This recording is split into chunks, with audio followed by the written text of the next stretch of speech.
நான் கவிதா. ஒரு நடுத்தர குடும்பத்தில் பிறந்தவள் என்றாலும், என் அழகும், மிடுக்கும் ஒரு பணக்கார பெண்ணுக்கு உரியது என்றுதான் சொல்வேன். கண்ணாடியில் என் முகத்தை பார்க்கும்போது நானே பிரமித்துப் போவேன். என் இந்த அழகுக்கு நான் கொஞ்சம் ஆணவமாகவும், அலட்சியமாகவும் இருப்பது தப்பில்லையே. அதனால்தான் வீட்டு வேலைகளைப் பற்றியெல்லாம் நான் கவலைப்படுவதில்லை.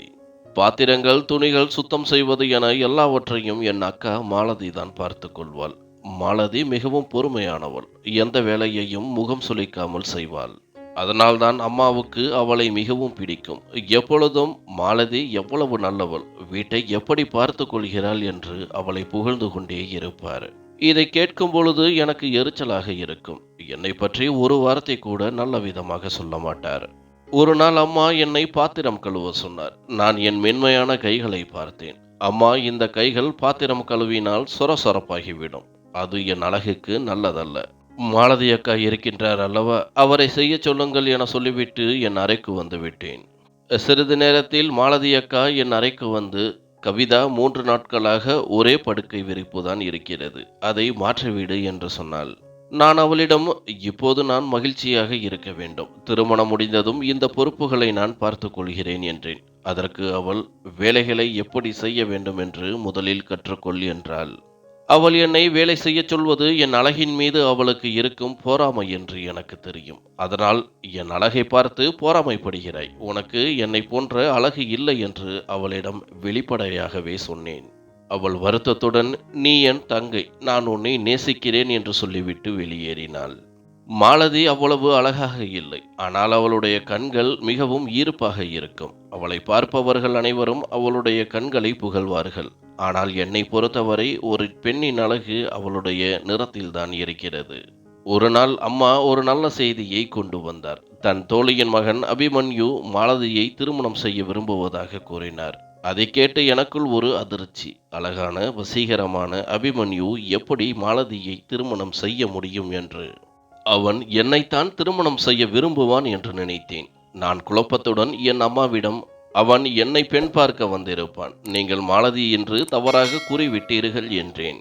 ஆனால் அம்மா உறுதியாக, இல்லை கவிதா, அபிமன்யு மாலதியைத்தான் பெண் பார்க்க வந்திருக்கின்றான் என்று கூறினார். இந்த செய்தி என்னை குழப்பமடைய செய்தது. அபிமன்யுவும் மாலதியும் ஒரு ஜோடியாக இருப்பது எப்படி சாத்தியம் என்று எனக்கு புரியவில்லை.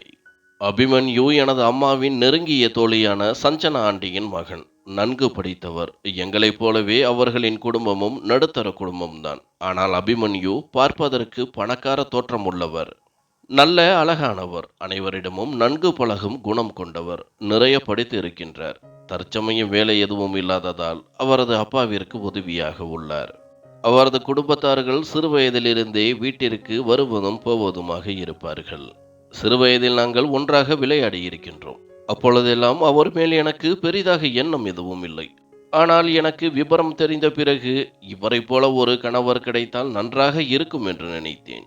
ஏனெனில் அப்பொழுது அவர் எனக்கு அழகாக தெரிந்தார். அது மட்டுமல்ல, சஞ்சனா ஆண்டியும் எங்கள் இருவரில் ஒருவரை எனது மகனுக்கு திருமணம் முடிக்க வேண்டும் என்று பேசிக் கொண்டிருப்பார். அபிமன்யு வாலிப வயதை அடைந்ததால் எங்கள் வீட்டிற்கு இப்பொழுதெல்லாம் அதிகமாக வருவதில்லை. சஞ்சனா ஆண்டியும் சில மாதங்களாகவே அக்காவின் மேல் பாசமாக இருக்க தொடங்கினார். இந்த ஆண்டி ஏன் அக்கா பின்னாடி இப்படி சுத்திக்கிட்டு இருக்காங்க என்று எனக்குள்ளேயே முணுமுணுத்துக் கொண்டேன். இப்பொழுதுதான் புரிந்தது. மாலதி அக்கா அந்த குடும்பத்தினருக்கு முன்பாக தன் அடக்கத்தையும் பணிவையும் காட்டியிருப்பாள். அதனால்தான் சஞ்சனா ஆண்டி அபிமன்யுவை மாலதியை திருமணம் செய்ய சொல்லி கட்டாயப்படுத்தி இருக்க வேண்டும். மாலதி போன்ற ஒரு சாதாரண பெண்ணை அபிமன்யு எப்படி திருமணம் செய்ய சம்மதித்திருப்பான்? ஒருவேளை சஞ்சனா ஆண்டி, நீ மாலதியை திருமணம் செய்யவில்லை என்றால் என் முகத்திலேயே முழிக்காதே என்று மிரட்டி இருப்பாரோ என்று நான் நினைத்தேன். இது அநியாயம். என்னால் இதை நம்பவே முடியவில்லை.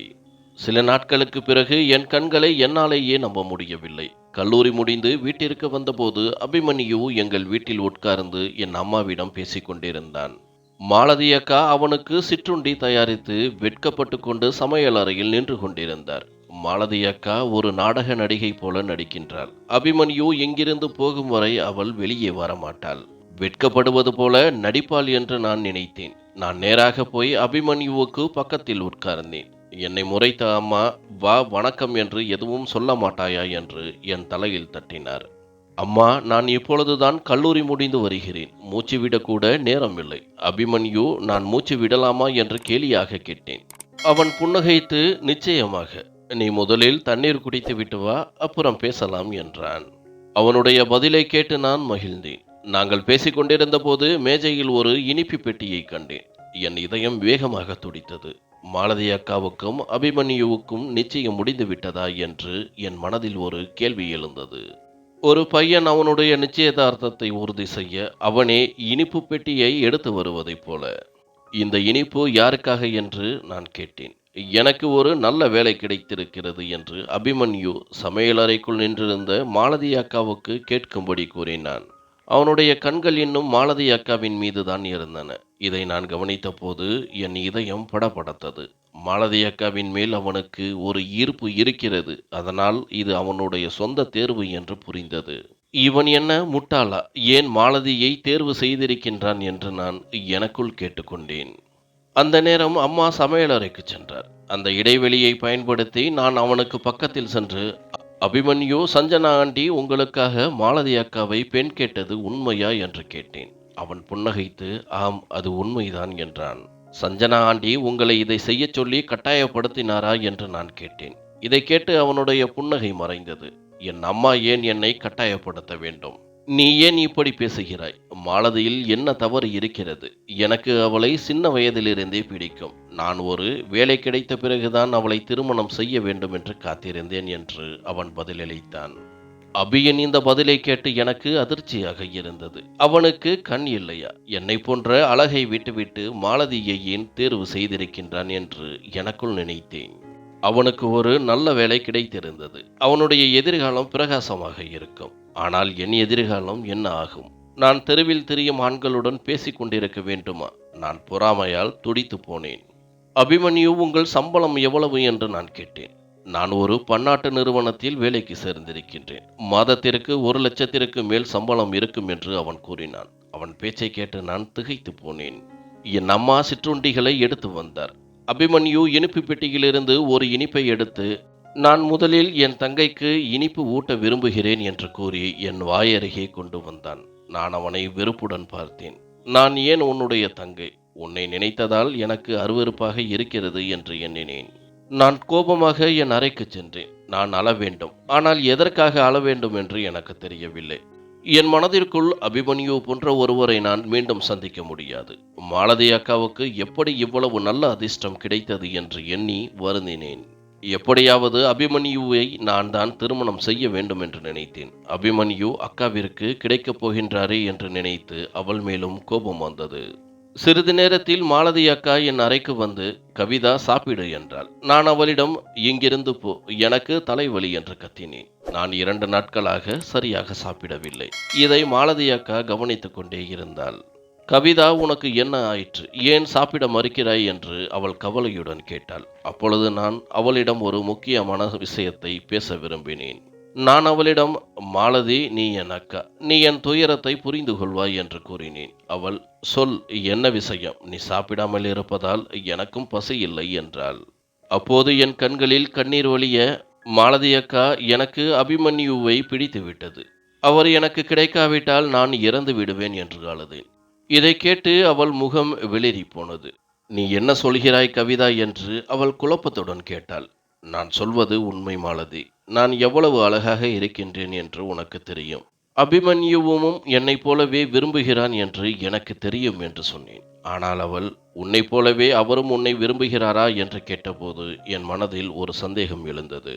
நான் அவளிடம், மாலதி, நீ அவனை காதலிக்கவில்லையே. நீ அவனை திருமணம் செய்தால் பொறுமையாக வாழ முடியும். ஆனால் நான் அப்படி இல்லை. அபிமன்யு எனக்கு கிடைக்காவிட்டால் நான் இறந்து விடுவேன் என்று கூறி அவள் காலில் விழுந்து கதறினேன். அவள் என்னை தேற்றினாள். கவிதா, அழாதே, நான் ஏதாவது செய்கிறேன் என்றாள். நான் அவளிடமிருந்து இதைத்தான் எதிர்பார்த்தேன். சில நாட்களுக்கு பிறகு சஞ்சனா ஆண்டி எங்கள் வீட்டிற்கு வந்தபோது மாலதி அக்கா சோகமாக இருந்தார். சஞ்சனா ஆண்டியின் முகத்திலும் ஒரு குழப்பம் இருந்தது. வீட்டில் அம்மா, அப்பா மற்றும் சஞ்சனா ஆண்டி ஆகியோர் அமர்ந்திருந்தனர். என் அம்மா, சஞ்சனா, மாலதியை உனக்கு பிடிக்கும் என்று எங்களுக்கு தெரியும். அதனால் நிச்சயதார்த்தத்தை விரைவில் முடித்து விடலாம் என்று நினைக்கிறேன் என்று கூறினார். அப்போது சஞ்சனா ஆண்டி சோகமாக, நான் உங்களிடம் மன்னிப்பு கேட்டுக்கொள்கிறேன். அபிமன்யு மாலதியை அல்ல, கவிதாவைத்தான் திருமணம் செய்ய விரும்புகிறான் என்றார். இதை கேட்டதும் நான் அதிர்ச்சி அடைந்தேன். ஆனால் மாலதி அக்கா சோகமாக இருப்பதை பார்த்து, இது அவள் எனக்காக செய்த காரியம் என்று நான் புரிந்து கொண்டேன். என் அப்பா கோபமடைந்து, முதலில் மாலதிக்கு கேட்டுவிட்டு இப்பொழுது கவிதாவுக்கு கேட்கிறீர்கள், இது சரியில்லை என்று கூறினார். என் அம்மா, இது தவறு. மாலதி மூத்த மகள். அபிமன்யுவை மாலதி காதலிக்கிறாள் என்று எனக்கு தெரியும் என்று கூறினார். அம்மா எனக்கு முக்கியம் கொடுக்காமல் மாலதிக்கு முக்கியத்துவம் கொடுத்ததால் எனக்கு கோபம் வந்தது. அப்போது மாலதி அக்கா வந்து, அம்மா இதில் என்ன தவறு இருக்கிறது? நான் அவரை திருமணம் செய்ய விரும்பவில்லை. கவிதா அபிமன்யுவை திருமணம் செய்து கொள்ளட்டும். இது நல்ல விஷயம் என்று கூறிவிட்டு அங்கிருந்து வெளியேறினாள். சஞ்சனா ஆண்டி, பார்த்தீர்களா, மாலதிக்கு இதில் விருப்பமில்லை என்று கூறி எனக்கு அபிமன்யுவின் பெயரை சொல்லி ஒரு மோதிரத்தை அணிவித்தார். நான் மிகவும் மகிழ்ச்சி அடைந்தேன். நான் மாலதி அக்காவை பார்த்து, உன்னை போன்ற ஒரு அக்கா கிடைத்தது என் பாக்கியம் என்று அவளை கட்டி அணைத்தேன். அவள் புன்னகைத்து, நீ மகிழ்ச்சியாக இருக்க வேண்டும், அது போதும் என்றாள். ஒரு மாதத்திற்குள்ளாகவே எனக்கு திருமணமானது. மாலதி அக்கா எனக்கு முன்னதாகவே திருமணம் செய்ய முடிவெடுத்ததால் எனக்கு பெருமையாக இருந்தது. என் திருமணத்திற்கு பிறகு நான் அபிமன்யுவின் வீட்டிற்கு சென்றேன். அபிமன்யு என் கணவனானதும் நான் மிகவும் மகிழ்ச்சியாக இருந்தேன். ஆனால் இரவு வெகு நேரமாகியும் அவன் அறைக்கு வரவில்லை. நள்ளிரவு 3 மணிக்கு அவன் அறைக்குள் வந்தான். அவனுடைய கண்கள் சிவந்து வீங்கி இருந்தன. அவன் ஒரு சோகமான முகத்துடன் என்னிடம் வந்து மோதிரத்தை என் விரலில் அணிவித்தான். அவன் என்னை விரும்புகிறான் என்று நான் நினைத்தேன். ஆனால் அவன் என்னை ஒருமுறை கூட பார்க்கவில்லை. அவன் ஒரு வார்த்தையும் பேசாமல் சோபாவில் படுத்து உறங்கிவிட்டான். நான் என் திருமண ஆடையை கழற்றிவிட்டு சாதாரண உடை அணிந்து தூங்கச் சென்றேன். அவன் என் அழகுக்கு முக்கியத்துவம் கொடுக்கவில்லை என்று நினைத்து எனக்கு கோபம் வந்தது. அடுத்த நாள் அவனிடம் சண்டையிடலாம் என்று நினைத்தேன். ஆனால் அவனிடம் ஒன்றும் பேசவில்லை. இப்படி 8 நாட்களுக்கு பிறகும் கூட அவன் என்னிடம் பேசவோ அல்லது என்னை பார்க்கவோ இல்லை. ஒரு நாள் நான் அவனிடம், உங்களுக்கு இன்னும் எவ்வளவு காலம் தேவை என்று கேட்டேன். அதற்கு அவன், உண்மையாக சொல்ல வேண்டுமானால் நீ என் கண்ணுக்கு தெரியவில்லை. மாலதியுடன் ஏற்பட்ட பந்தம் வலுவானது. ஆனால் நீ செய்த காரியம் எங்கள் காதலை பிரித்து விட்டது என்று கூறினான். நான் மாலதியை மட்டுமே விரும்பினேன். அவள் என்னை மிகவும் விரும்பினாள். ஆனால் அவள் என்னை கைவிட்டு உன் மகிழ்ச்சிக்காக உன்னுடன் என்னை வாழச் சொல்லி என்னை வற்புறுத்தினாள். நான் அவளைப் போல பெரிய மனம் கொண்டவன் இல்லை. அவளுடைய தியாகம் பெரியது. ஆனால் என்னால் இந்த திருமணத்தை ஏற்றுக்கொள்ள முடியவில்லை என்று கூறி அவன் கோபமாக என் கையை பிடித்து கொண்டான். நான் உன்னை எப்போது விரும்புகிறேன் என்று சொன்னேன். நான் உன்னை எப்போதும் ஒரு தங்கையாகத்தான் நினைத்தேன். நான் மாலதியை தான் திருமணம் செய்ய விரும்பினேன். நீ எப்படி நான் உன்னை காதலிக்கிறேன் என்று நினைத்தாய்? நாம் இருவருக்கும் 10 வயது வித்தியாசம் இருக்கிறது. என்னை காதலிப்பதாக நினைப்பதற்கு உனக்கு வெட்கமாக இல்லையா? உன் ஒருதலை காதல் என் வாழ்க்கையையும் மாலதியின் வாழ்க்கையையும் அழித்து விட்டது என்று கத்தினான். அவன் தொடர்ந்து, மாலதி எங்களின் வாழ்க்கைக்காக பல கனவுகளை கண்டிருந்தாள். ஆனால் உன் சுயநலத்தால் எல்லாம் அழிந்து விட்டது. மாலதி உன் மகிழ்ச்சிக்காக தன் காதலை தியாகம் செய்து விட்டாள். ஆனால் என்னால் உனக்கு என் பெயரை தவிர வேறு எதையும் கொடுக்க முடியாது என்று சொல்லிவிட்டு வெளியேறினான். அவனுடைய பேச்சை கேட்டு நான் அதிர்ச்சியில் உறைந்து போனேன். என் அழகுதான் என் மிகப்பெரிய பலம் என்று நினைத்தேன். ஆனால் மாலதியின் பெரிய மனதிற்கு முன்னால் என் அழகு தோற்றுவிட்டது. நான் என் கணவனின் இதயத்தில் ராணி போல இருக்க வேண்டும் என்று விரும்பினேன். ஆனால் நான் அதில் தோற்றுப்போனேன். நான் என் குடும்பத்தை பார்க்க சென்றபோது மாலதியிடம், அபிமன்யு என்னுடன் மிகவும் மகிழ்ச்சியாக இருக்கின்றான், அவன் என் அழகை புகழ்ந்து கொண்டே இருப்பான் என்று பொய் சொன்னேன். அவள் என் பேச்சை கேட்டுக்கொண்டிருந்தாள். ஆனால் அவளுடைய கண்களில் இருந்த கண்ணீரை என்னால் புரிந்து கொள்ள முடிந்தது. நானும் அதே வழியில் இருந்தேன். நான் என் அம்மாவிடம், மாலதி அக்காவிற்கு சீக்கிரம் திருமணம் செய்யுங்கள் என்று கேட்டேன். ஆனால் என் அம்மா என்னிடம் கோபமடைந்து, உனக்கு திருமணமாகிவிட்டது, அதை மட்டும் கவனி என்றார். நான் அம்மாவிடம் பேசுவதையே குறைத்து கொண்டேன். ஒரு நாள் அம்மா என்னிடம் போனில், மாலதிக்கு திருமணம் முடிவாகிவிட்டது என்று கூறினார். அதை கேட்டு நான் மகிழ்ச்சி அடைந்தேன். இதன் பிறகு அபிமன்யு என்னை ஏற்றுக்கொள்வான் என்று நம்பினேன். ஆனால் என் அக்கா திருமணம் செய்த பிறகும் அபிமன்யு என்னுடன் வரவில்லை.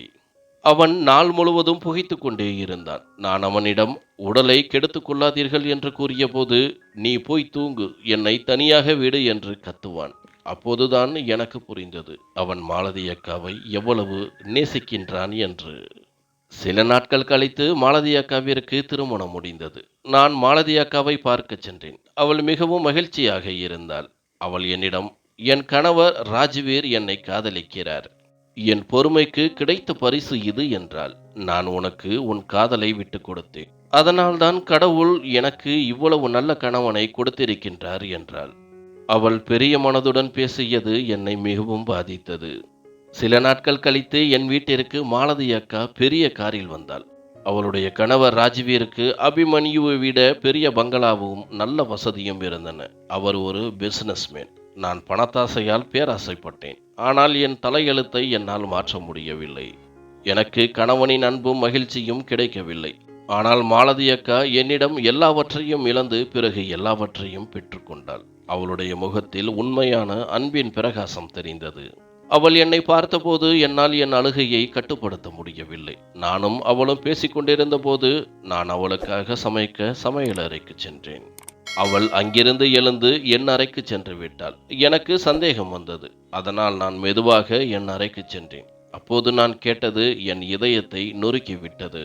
மாலதி அக்கா அபிமன்யுவிடம் அழுது, அபிமன்யு, தயவு செய்து என்னை மறந்து விடுங்கள். கவிதா உனக்கு கிடைத்து விட்டாள். நீ அவளுடன் மகிழ்ச்சியாக வாழ வேண்டும்.